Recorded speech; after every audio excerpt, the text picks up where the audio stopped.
ঢাকার আন্তর্জাতিক অপরাধ ট্রাইব্যুনালের এজলাসে সেদিন বাতাস ভারী ছিল। বাইরে হাজার মানুষের ভিড়, কেউ নীরবে চোখ মুছছে, কেউ স্লোগান দিচ্ছে, কেউ শুধু তাকিয়ে আছে আদালতের ফটকের দিকে। ভেতরে নিস্তব্ধতা এমন যেন সময় থেমে গেছে। বিচারক কক্ষের ঘড়ির কাঁটা টিকটিক শব্দে এগোচ্ছে, আর সবাই অপেক্ষা করছে এক নাম উচ্চারিত হওয়ার, শেখ হাসিনা। চেয়ারের পেছনে গম্ভীর মুখে বসে আছেন বিচারপতি গোলাম মোর্তজা মজুমদার। তার কণ্ঠের ভারে যেন পুরো ঘর কেঁপে উঠল। আসামি শেখ হাসিনাকে মৃত্যুদণ্ড প্রদান করা হলো। এক সেকেন্ড নীরবতা, তারপর যেন পৃথিবী ফেটে গেল। বাইরে থেকে আসছে কান্না, মাইকে গর্জন, ভেতরে দাঁড়িয়ে সাংবাদিকদের ফ্ল্যাশের ঝলকানি। ইতিহাসে এমন দিন আগে কখনো আসেনি।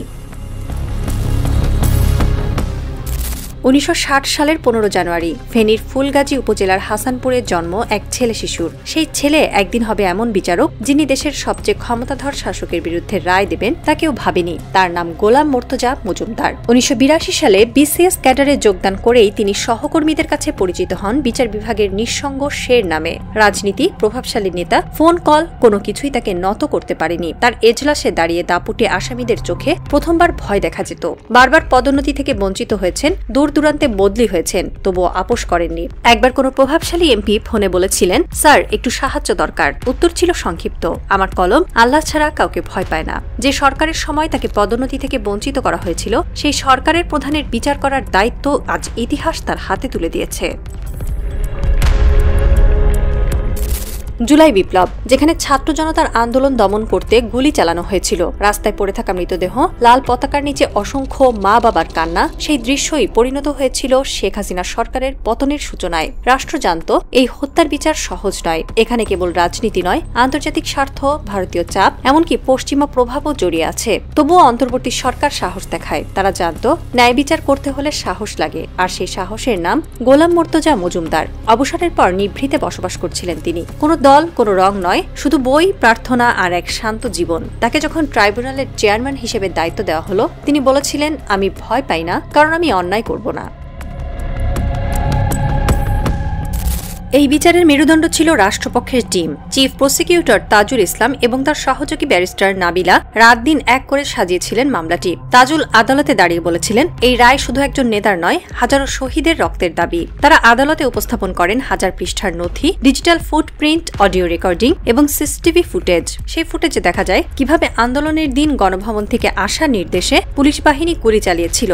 সবচেয়ে বড় প্রমাণ আসে সাবেক আইজিপি চৌধুরী আব্দুল্লাহ আল মামুনের জবানবন্দিতে। তিনি স্বীকার করেন, আমরা গুলি চালানোর নির্দেশ পেয়েছিলাম সরাসরি গণভবন থেকে। বিচারপতি গোলাম মোর্তজা তার রায়ে লিখেছেন, যখন রাষ্ট্রের পুলিশ প্রধান স্বীকার করেন যে নির্দেশ এসেছে শীর্ষ পর্যায় থেকে, তখন অপরাধীর পরিচয় আর সন্দেহের বিষয় নয়।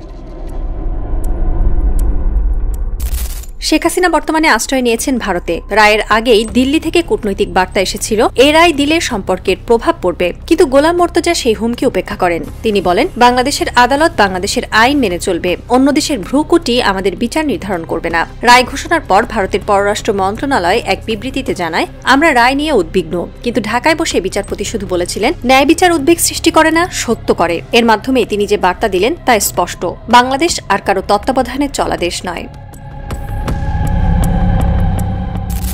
ভারত বাংলাদেশ প্রত্যর্পণ চুক্তিতে একটি ধারা আছে, রাজনৈতিক কারণে অভিযুক্ত কাউকে ফেরত দেওয়া যাবে না। এই ধারাটিকেই ব্যবহার করতে চেয়েছিলেন শেখ হাসিনার আইনজীবীরা। তারা বলেছিলেন, এটি রাজনৈতিক প্রতিহিংসার বিচার। কিন্তু তাজুল ইসলাম ও ব্যারিস্টার নাবিলা আন্তর্জাতিক আইনের রেফারেন্স দিয়ে দেখিয়েছেন, গণহত্যা, মানবতা বিরোধী অপরাধ কখনোই রাজনৈতিক অপরাধ হতে পারে না। এগুলো আন্তর্জাতিক আইনে ক্রাইমস এগেইনস্ট হিউম্যানিটি হিসেবে স্বীকৃত, যার বিচার প্রতিটি রাষ্ট্রের কর্তব্য।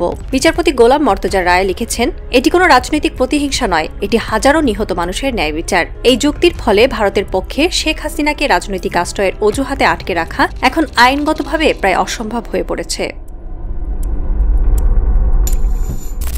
রায় ঘোষণার পর থেকেই বিচারপতির নিরাপত্তা বেড়েছে। ফেনীর ফুলগাজীতে তার বাড়িতে মোতায়েন করা হয়েছে র্যাব, পুলিশ, এমনকি সেনা সদস্য।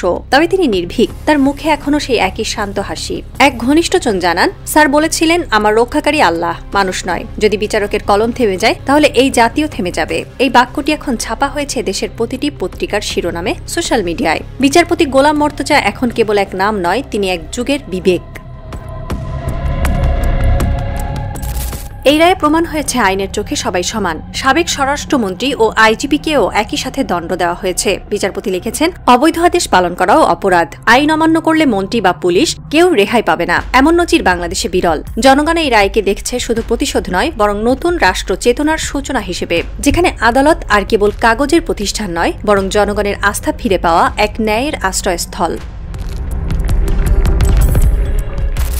রাত গভীর। সুপ্রিম কোর্ট প্রাঙ্গণে বাতাসে ঝুলছে এক অদ্ভুত নীরবতা। বিচারপতি গোলাম মর্তজা তার কক্ষে একা বসে আছেন। টেবিলের উপর খোলা রাখা একটি নোটবুকে লেখা কয়েকটি লাইন। ন্যায় বিচার কখনো জনপ্রিয় হয় না, কিন্তু একদিন ইতিহাস তার পক্ষেই দাঁড়ায়। বাইরে বজ্রপাত হচ্ছে, ঢাকার আকাশে ছিটকে পড়ছে আলো। ফেনীর মজুমদার বাড়িতে তখন মোমবাতির আলোয় মা কোরআন পড়ছেন, মেয়ে জানালায় বসে দোয়া করছে, আর সীমান্তের ওপারে নয়াদিল্লির এক ঘরে কেউ ফোনে চুপচাপ শুনছে আন্তর্জাতিক বার্তা, Sheikh Hasina's extradition may be eminent.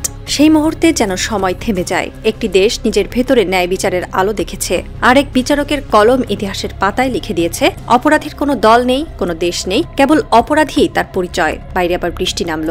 বজ্রের আলোয় দেখা গেল ট্রাইব্যুনালের দেয়ালে খোদাই করা এক লাইন, সত্যের রায় একদিন উচ্চারিত হবেই। আর সেই রায়ের পর বাংলাদেশের আকাশে ঝুলে থাকলো এক নীরব প্রশ্ন, এটাই কি নতুন যুগের সূচনা, নাকি ইতিহাসের এক অনন্ত প্রতিশোধের শুরু?